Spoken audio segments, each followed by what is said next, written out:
keep the prayer box back there so we can put our prayers in it anytime.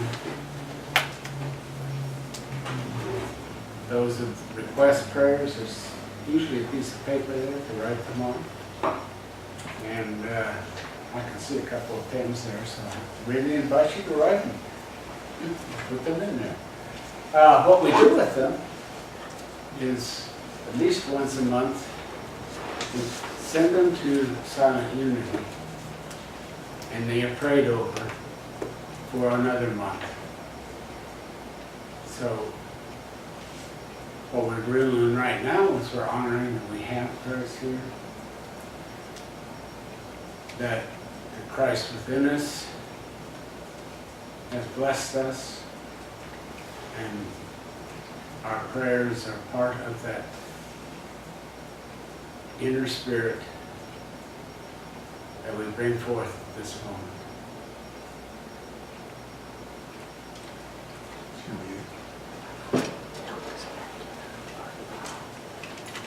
And we'll read with us the daily words. I am resurrected into the life, light, and power of God. The Gospel of Matthew shares that the women who discovered the empty tomb on Easter morning left the tomb quickly with fear and great joy and ran to tell his disciples. On the way, Jesus appeared to them, stating, "Tell my brothers to go to Galilee, there they will see me." Charles Fillmore explains, "Every time we rise to the realization of eternal indwelling life, making union with the Father mind, the resurrection of Jesus takes place within us. On Easter Sunday, I rise from the tomb of limitation. I follow Jesus to Galilee, the rich consciousness of vitality that becomes mine when I fully accept my Christ nature. I am resurrected into the life, light, and power of God."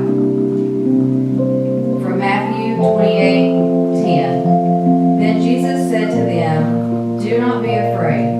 Go and tell my brothers to go to Galilee. There they will see me."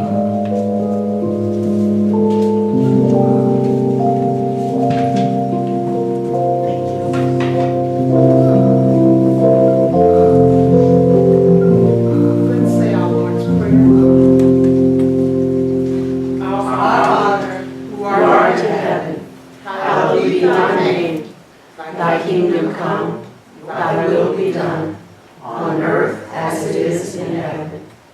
Give us this day our daily bread, and forgive us our debts, as we forgive our debtors.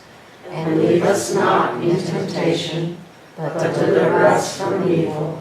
For thine is the kingdom, and the power, and the glory, forever. Amen.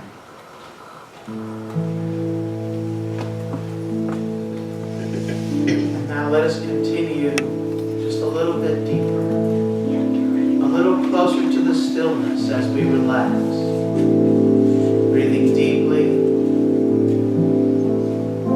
feeling ourselves present now, secure in the knowledge that everything is in divine order and we are exactly where we are supposed to be right now. We relax, feeling ourselves firmly in our chair.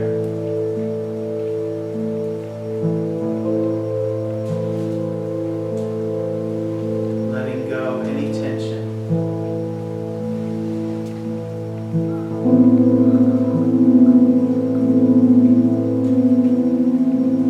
Knowing that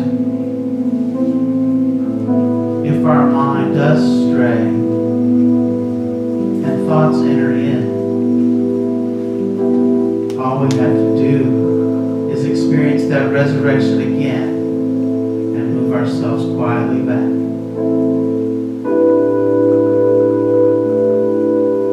We are human and we are divine.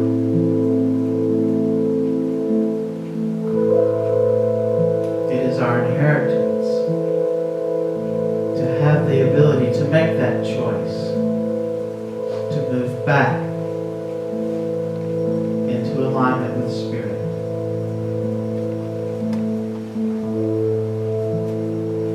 That stillness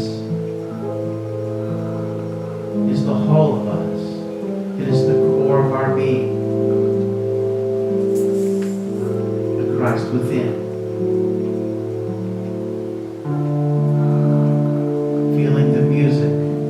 Passes us, feeling Spirit moving through us,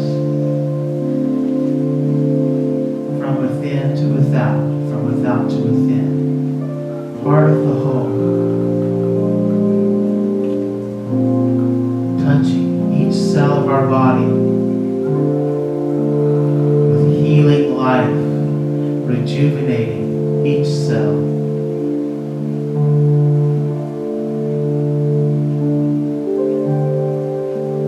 Breath moves through us as we approach the silence, becoming more still,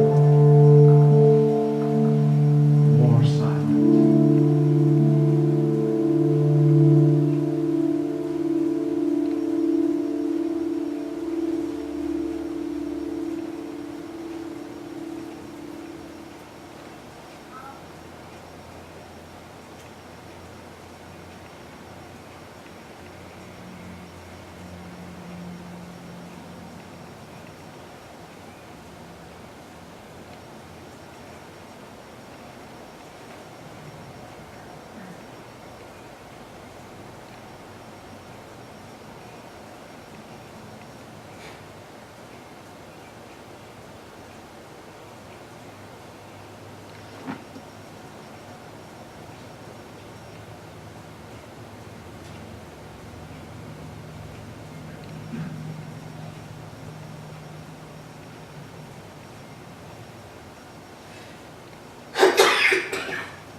And where we are right now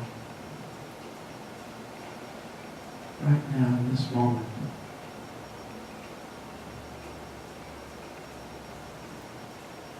from that stillness, let us feel a sense of gratitude. Grateful for right now,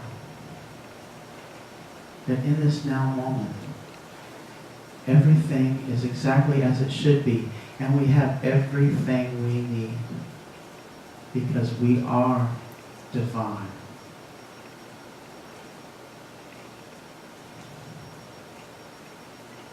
Gratitude for one another. That we have someone to share this journey with. Family right here. And we are among family.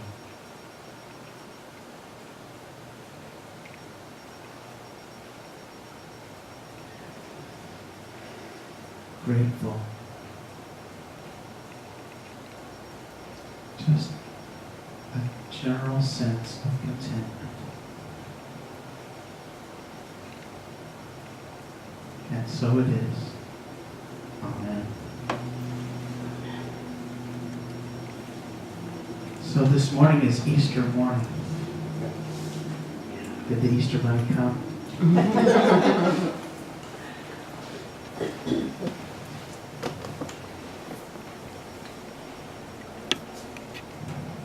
So Nicodemus was a Pharisee. And one evening he went to visit Jesus to find out, well, what is all this that's going on? He wanted to know more. And Jesus answered him, very truly I tell you, no one can enter the kingdom of God without being born of water and spirit. What is born of the flesh is flesh, and what is born of the Spirit is spirit. That's sort of hard to understand. Nicodemus even later said, I don't understand. And so it is something that's hard to understand. What does it mean to be born of the Spirit?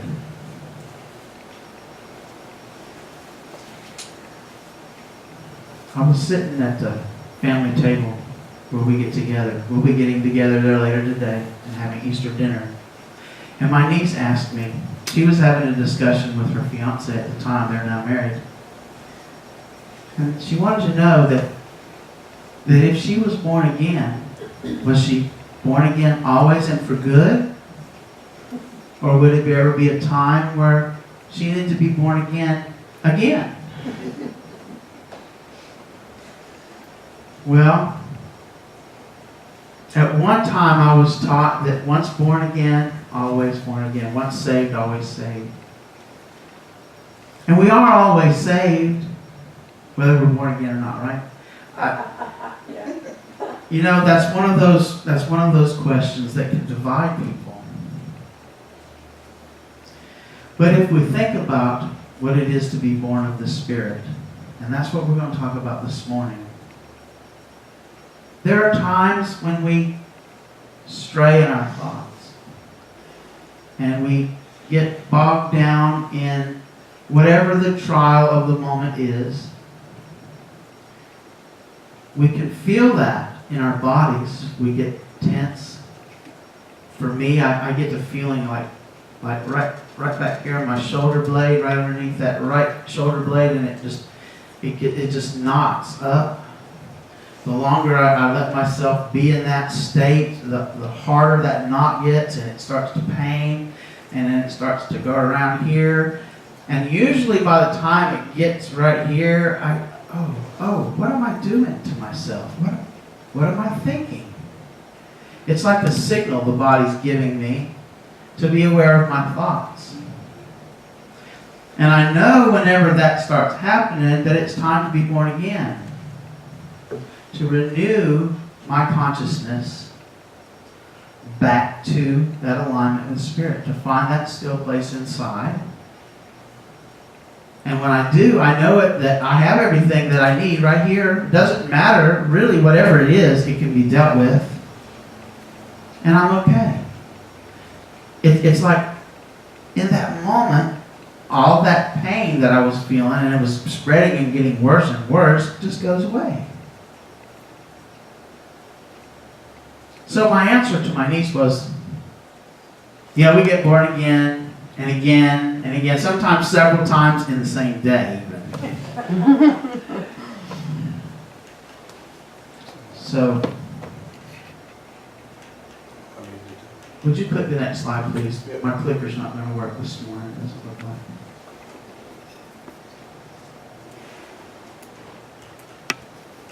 Yeah.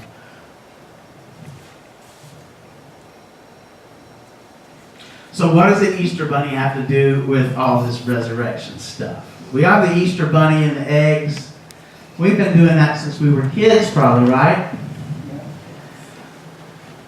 Well, when I tried to understand what it was that Jesus said when he says to be born in the Spirit, I really looked to Paul, because Paul helps us out here with that. He gives us a little bit more of a clue when he tells us to be not conformed to this world, but be transformed by the renewing of our minds. Remember, Jesus said to Nicodemus, what was born of the flesh is of the flesh. So if we're conformed to the world, then we're in that state.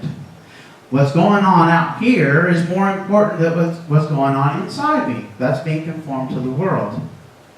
But I can be transformed by the renewing of my mind. I can change. The one thing that I have absolute control over in my life is what I'm thinking. Sometimes it is a little hard, but once I become aware of my mental state, I can do something about that, and that is renewing my mind. That is being born again in the Spirit. So rabbits, they're prolific. That's kind of what they're known for. So they've kind of always been a symbol of fertility. And in the spring, that's when things renew, and rabbits go with the spring. And eggs are also a symbol of new life, because if you think about it, new life comes from the egg. So that's why we have Easter eggs, because it's all about being born again. That's why we have the rabbits being born again. Now, I said it's just as easy as changing our thoughts, right? And I said that, well, sometimes that's easy, and sometimes that's easier said than done. So let's get a little more into it and see what Daniel had to say about our thoughts. Daniel's in the Old Testament. He was You knew to change that. My clicker's not even working. Daniel was an Old Testament prophet. He was writing and prophesying in the time after Israel was taken captive by the Babylonian king. Nebuchadnezzar, I think is how you say that word. And so he had lots of visions, and he really did some good things and convinced Nebuchadnezzar that he wasn't just an ordinary person. I mean, he went into the lion's den, and all those lions just left him alone. And he came back out alive. So this was after the lion's den. And then when King Nebuchadnezzar died, he had a son named Belshazzar. So that's where this passage starts. And I'll put on my glasses so I can read. I put it all up there on the screen. So bear with me, and you can follow along with what's on the overhead. So in the first year of King Belshazzar of Babylon, Daniel had a dream and visions of his head as he lay in bed. Then he wrote down the dream. So we're about to get his dream. I, Daniel, saw in my vision by night the four winds of heaven stirring up the great sea. Where's heaven? It's inside of us, right? It's inside of us now. All we have to do is go there. Okay, so the four winds of heaven were stirring up a great sea. The sea is our thoughts.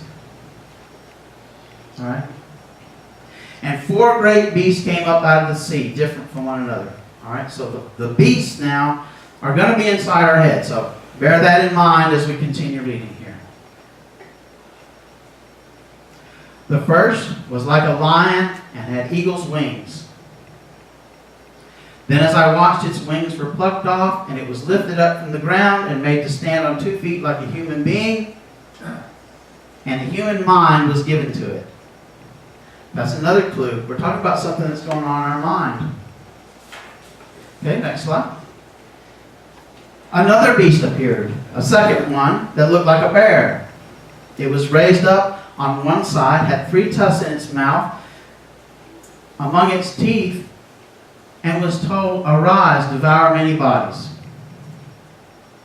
After this I watched, another appeared like a leopard. The beast had 4 wings of a bird on its back and 4 heads, and dominion was given to it.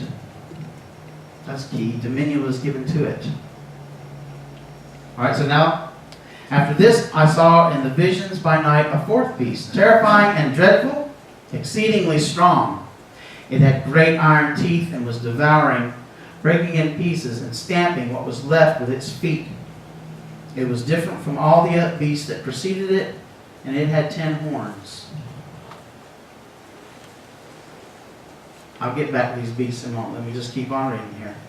So I was considering the horns on this one beast when another horn appeared, a little one coming up among them, and to make room for it, 3 of the earlier horns were plucked up by the roots.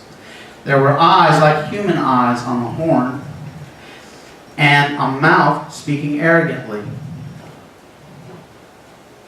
As I watched, thrones were set in place, and an ancient one took his throne.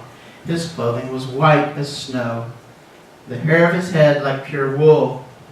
His throne was fiery flames, and its wheels were burning fire. A stream of fire issued and flowed out from his presence. 1,000 served him, 10,000 times 10,000 stood attending him. The court sat in judgment, and the books were opened. I watched then because the noise of the arrogant words that the horn was speaking. And I watched, that beast was put to death, its body destroyed and given over to be burned with fire. As for the rest of the beasts, their dominion was taken away, but their lives were prolonged for a season and a time. We're getting near the end now. Bear with me. As I watched in the night visions, I saw one like a human being coming with the clouds of heaven. And he came to the Ancient One and was presented before him. To him was given dominion and glory and kingship, that all peoples, nations, and languages should serve him. His dominion is an everlasting dominion that shall not pass away, and his kingship is one that shall never be destroyed. Okay. Now remember I said this was all stuff that was going on inside ourselves. Because what we're talking about renewing our minds by transforming our thoughts. So, those 4 winds, remember, of heaven, they're stirring up the great sea. At some point in our lives, we experience a longing. Something we just didn't feel like we had that we needed. We probably went shopping. And we bought something.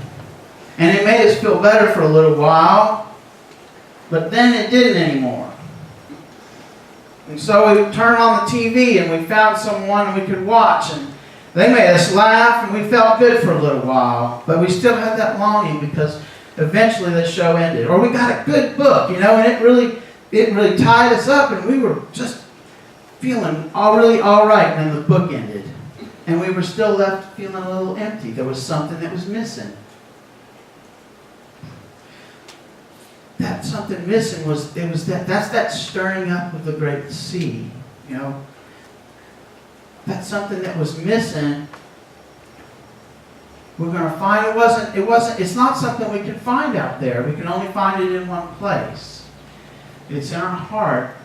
It's in here. All right, so what about these 4 beasts? They're ugly beasts. I mean, things that you can't imagine ever seeing in real life. So they had to be inside a dream, and that's what Daniel said. He found it in a dream, okay? So 4 great beasts. Charles Fillmore talks about having an animal consciousness. That part of us, it's sort of primitive. It's something that we share with the herd animals and the monkeys and other animals. It's an animal consciousness. It's a basic instinct thing. It's what learns, we call it our ego mind as well. So I'm going to use the word ego, okay, because that's a little bit more up-to-date, more modern word than saying animal consciousness, okay? So those 4 beasts are part of our ego consciousness. We learn about things. As we grow up, we get educated, and we learn certain actions that we should do, and we do them. It helps us to live. But we also learn things that aren't so healthy for us. Maybe someone tells us that we're ugly, and we take that on ourselves, and we hold on to that. Or maybe someone tells us that we're fat, and we just, so we continue to see ourselves that way. And that begins to rule who we are. All right? So there's 4 beasts. Remember, one was different. It had eyes like a human, and it was arrogant. That beast was destroyed.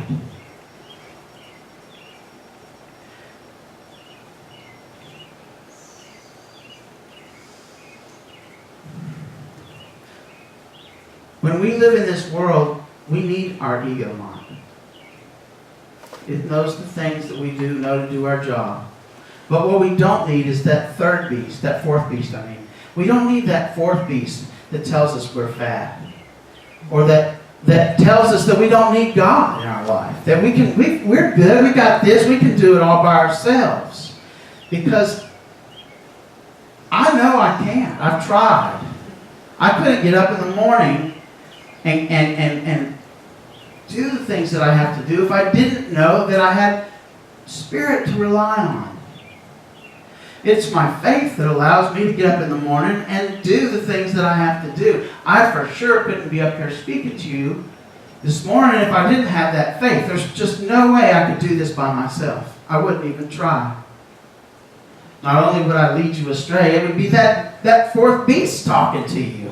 And then you would get rid of me. Because no one wants that.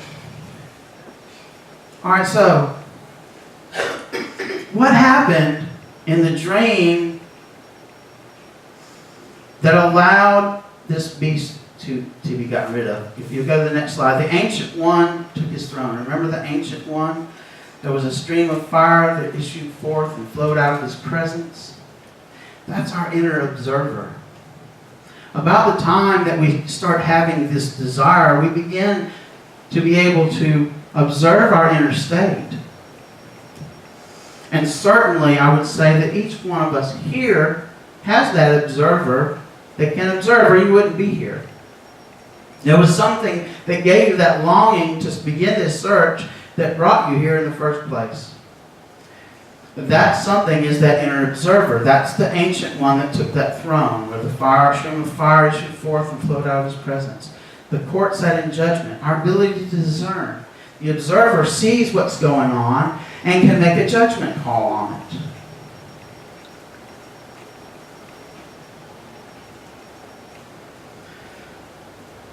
How does it make that judgment? From the books. The books were open. All right, so what are the books? In the beginning was the Word. Remember that? From John 1, the Logos. I spoke about that a couple of weeks ago. That Logos is everywhere, and we are part of it everywhere. Everywhere, that same image is in us. That same image is the image of the whole, of Source. So that's that book. When we align ourselves back to that stillness, that we have access to that book if we will allow. If we can take this 4th beast and get him out of the way, that will allow Spirit to come in. And so that's what we see in the next passage. It says, as for the rest of the beasts, the dominion was taken away. But before that, the arrogant beast was eliminated. Because we don't need that at all. That part of us, and we know what it is for each of ourselves. If we will watch and pay attention to what goes on in our mind, we can find out which is the one with 10 horns, it's got the eyes and the arrogant talk, and it's in all of us. We know what that is. We can eliminate that one. But the rest of ego, well, we won't get rid of it because we need it. We just won't give it dominion anymore. Okay? We're going to be the boss of us, not some beast with 10 horns, or not the leopard with wings, or any of those others. Some of them are useful, so we keep them. And we allow them their space so that we can get up, go to work in the morning. We know how to load the machine, if that's what we do, because I work in a machine shop, so we have to know. There's certain things I have to know to do my job, and those are partly in those beasts. So I allow them, but I don't give them dominion. They're not the boss of me. Okay? But there is one. Remember the one that I saw, okay, go to the next slide here. I saw one like a human being coming with the clouds of heaven. Now, doesn't that one sound a lot better? I saw one like a human being coming with the clouds of heaven. We're created in God's image, so if there's one like a human being, that might be God right there. That might be the Christ within, why we light the Christ candle to remind us. And where did it come? It came to the Ancient One, the observer within us. That observer allows us to make that connection. Alright, so the Christ within was given dominion and glory and kingship, everlasting dominion that shall not pass away. When we do this and give that dominion to that Christ within, that's when we are born again. We're in the flow. Even the observer part of us has let go, and we're open for that guidance at that point. Now we do have to take that guidance and act on it.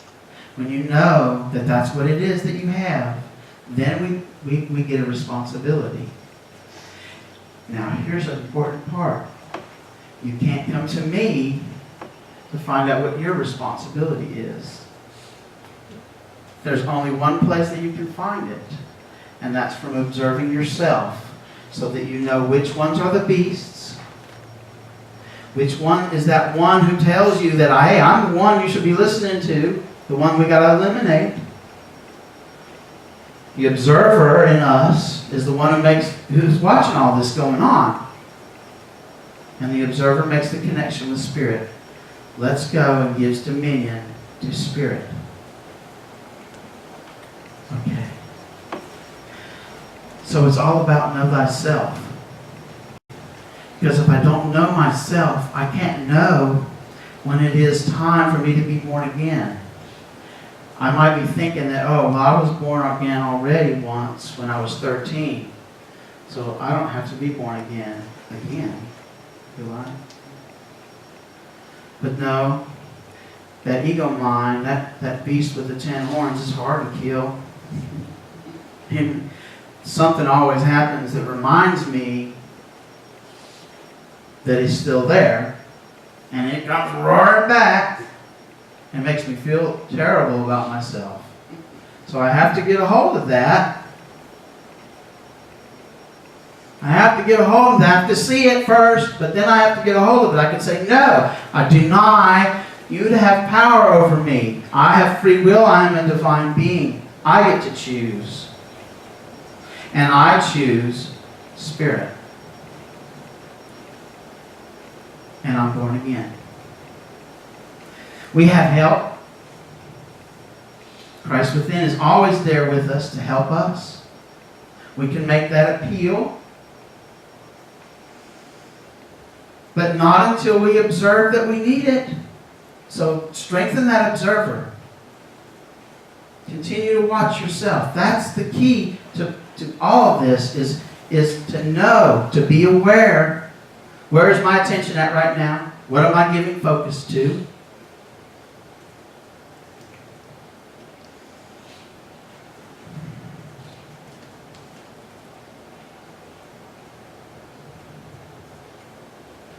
So we are born again when the Christ within has dominion over all the other parts of ourself by our choice. Our choice. I am. Alright? So in the Garden of Gethsemane, Jesus knew where he was fixing to go. He said, Father, if you're willing, remove this cup from me. Yet, not my will, but yours be done. Now, why is that there? He is making a choice at this time to accept the will of Spirit.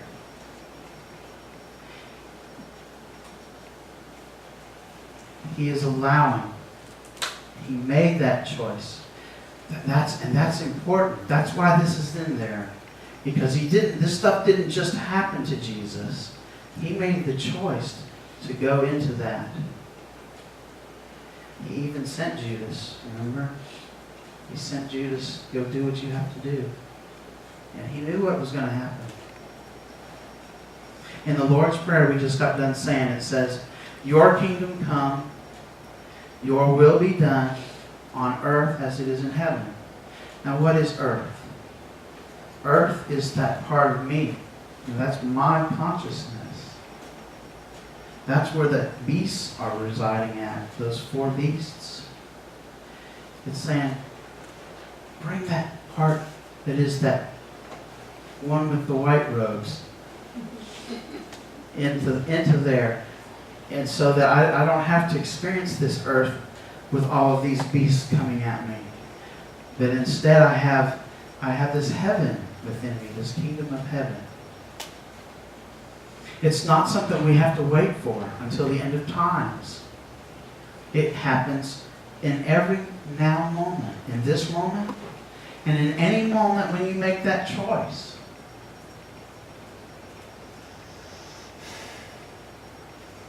The 4th beast is going to make you think that you can do it all by yourself. Whatever it is, that I have that power, but I know that I need help. And I know that I have help.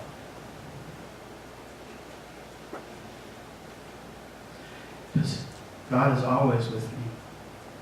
That Christ right here all the time. That's why we light the Christ candle, to remind us that no matter when, no matter where, that light is within us. I got a quote there from Wayne Dyer. It says, heaven on earth. It's a choice you must make, not a place you must find. I'm getting goosies. I love it, I love it, I love it. I want to thank you all so much for your attention, your time this morning. Blessings be upon us all, and all those who are here, and all those who aren't here this morning, all those we love, and we love them all. No matter what we do, because we are all children of God. Thank you.